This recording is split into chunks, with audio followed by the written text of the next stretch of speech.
Welcome to my channel. Plant growth and development chapter के 6 video का first question है question number 83। Which of the following hormone is used to increase the length of grapes stalk. Grapes stalk के length को increase करने के लिए किस hormone का यूज किया जाता है? Option A cytokinin, option B auxin, option C abscisic acid, option D gibberellin. का आंसर है option D gibberellin. Question number 84। Which of the following plant hormones promote nutrient mobilisation which helps in the delay of leaf senescence. कौन सा plant hormone nutrient mobilisation को promote करता है के कारण leaf senescence में डिले होता है? Option A abscisic acid, option B gibberellin, option C cytokinin, option D ethylene. का आंसर है ऑप्शन सी साइटोकाइनिन प्लांट में न्यूट्रिएंट मोबिलाइजेशन को प्रमोट करता है, यानी न्यूट्रिएंट को प्लांट के ओल्डर पार्ट से यंगर और ग्रोइंग एरिया में मूव करता है, के कारण लीफ सेनेसेंस में डिले होता है। Question number 85। Fruit and leaf drop at early stage can be prevented by the application of. किस फाइटोहार्मोन के एप्लीकेशन से अर्ली स्टेज में फ्रूट और लीफ ड्रॉप को प्रिवेंट किया जा सकता है?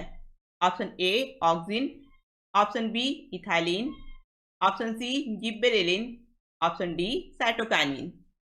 का आंसर है option A auxin abscission layer के फॉर्मेशन को प्रिवेंट करता है, इसलिए ऑक्सिन के एप्लीकेशन से अर्ली स्टेज में फ्रूट और लीफ ड्रॉप को प्रिवेंट किया जा सकता है।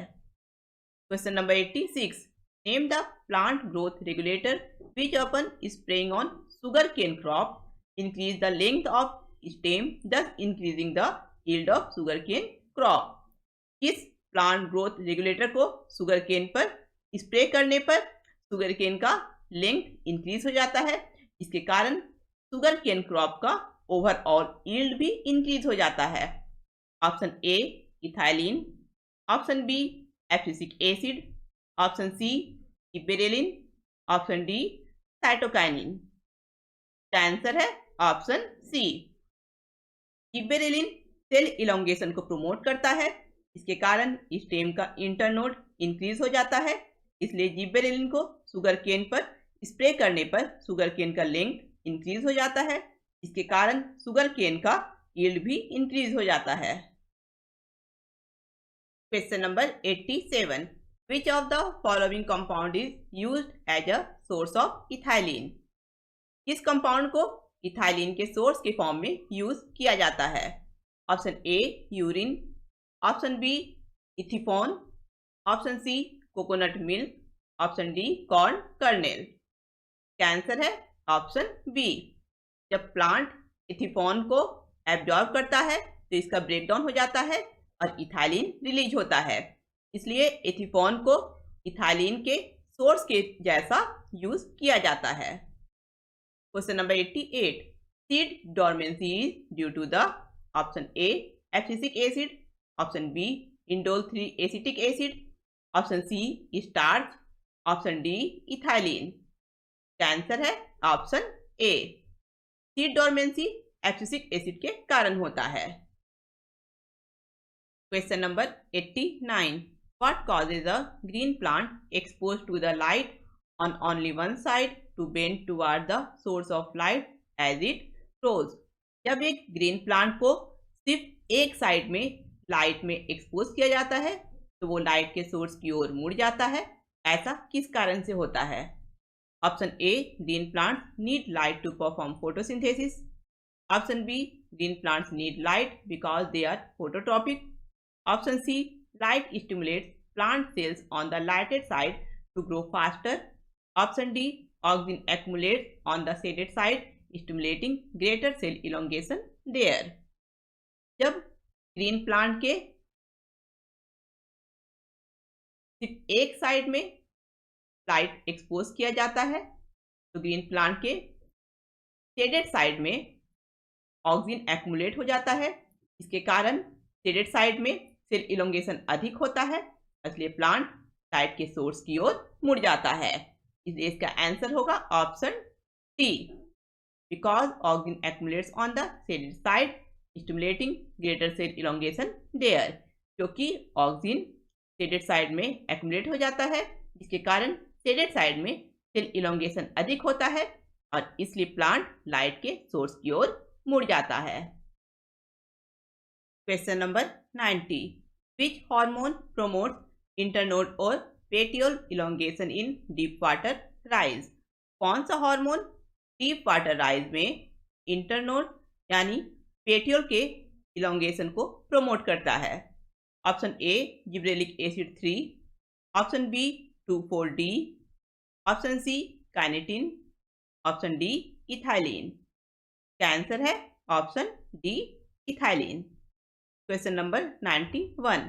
The process of internode elongation just prior to flowering is called? Flowering के जस्ट पहले इंटरनोड यानी फ्लावरिंग स्टेम के इलोंगेशन के प्रोसेस को क्या कहते हैं? Option A senescence, option B abscission, option C maturity, option D bolting. क्या आंसर है? Option D bolting. Question number 92. The gaseous plant growth regulator is used in plant to? Plant में gaseous plant growth regulator का use क्या है? Option A help overcome apical dominance, option B kill dicotyledons weeds in the field, option C promote root growth and root hair formation to increase the absorption surface, option D speed up the malting process. इसका answer है option C. Plant में gaseous plant growth regulator यानी ethylene root growth और root hair के formation को promote करता है, के कारण रूट में एब्जॉर्प्शन सरफेस एरिया इंक्रीज हो जाता है। Question number 93. Spraying of which of the following phytohormone on juvenile conifers helps in hastening the maturity period? juvenile conifers यानी यंग और इमेच्योर कॉनिफर्स पर किस फाइटोहार्मोन का स्प्रे करने पर उसका मैच्योरिटी पीरियड जल्दी आ जाता है? Option A gibberellic acid, option B indole 3 acetic acid, option C indole 3 butyric acid, option D abscisic acid. क्या आंसर है?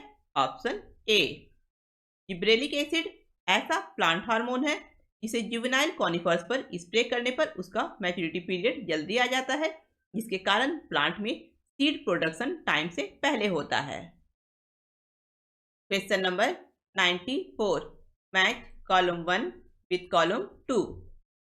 ऑक्सिन पाइनएप्पल में फ्लावरिंग को प्रमोट करता है, जिबरेलिन ग्रैप स्टॉक के लेंथ में इंक्रीज करता है, साइटोकाइनिन एपिकल डोमिनेंस को ओवरकम करता है और इथाइलिन कुकुम्बर में फीमेल फ्लावर के फॉर्मेशन को प्रमोट करता है। यानी आंसर होगा ऑप्शन डी, 1 का डी, 2 का सी, 3 का बी, 4 का A. Question number 95. Which one of the following acid is a derivative of carotenoids? इनमें से कौन सा एसिड कैरोटिनॉइड्स का डेरिवेटिव है? Option A indole butyric acid, option B abscisic acid, option C indole 3 acetic acid, option D gibberellic acid. क्या answer है? Option B abscisic acid. Question number 96. Match column 1 with column 2. Fruit ट्रैपनर है ethephon, एथिफोन से ethylene release होता है, herbicide के लिए use किया जाता है 2,4-D। ये एक सिंथेटिक ऑक्सिन है, बोल्टिंग एजेंट है जिब्रेलिक एसिड 3 और स्ट्रेस हार्मोन है एब्सिसिक एसिड। यानी आंसर है ऑप्शन बी, 1 का डी, 2 का सी, 3 का बी, 4 का A. Question number 97. Dwarfness can be controlled by treating the plant with, plant में dwarfness किस हार्मोन के ट्रीटमेंट से कंट्रोल किया जा सकता है? Option A anti gibberellin, option B gibberellic acid, option C auxin, option D cytokinin. क्या answer है? Option B. प्लांट में ड्राउटनेस जिब्रेलिक एसिड के ट्रीटमेंट से कंट्रोल किया जा सकता है, क्योंकि जिब्रेलिक एसिड सेल डिवीजन को स्टिमुलेट करता है और इंटरनोड के इलोंगेशन को प्रमोट करता है, जिसके कारण प्लांट का लंबाई बढ़ जाता है। Question number 98, which one of the following generally acts as an antagonist to gibberellin? Gibberellin का एंटागोनिस्ट हार्मोन इनमें से कौन है? Option A abscisic acid, option B indole 3 acetic acid, option C zeatin, option D ethylene. इसका answer है option A. Plant में gibberellin का antagonist hormone है एब्सिसिक एसिड, क्योंकि जिब्रेलिन सीड डोरमेंसी को ब्रेक करता है, लेकिन abscisic acid seed dormancy induce करता है। इसके अलावा जिब्रेलिन सेल इलोंगेशन और ओवरऑल ग्रोथ को प्रमोट करता है, लेकिन एब्सिसिक एसिड ग्रोथ को इनहिबिट करता है। नेक्स्ट वीडियो में हम लोग इस चैप्टर से रिलेटेड कुछ और मल्टीपल चॉइस क्वेश्चन को डिस्कस करेंगे। अगर आप लोगों की वीडियो पसंद आया है तो इसे लाइक करें, अपने फ्रेंड के साथ इस वीडियो को शेयर करें और मेरे चैनल को सब्सक्राइब करें।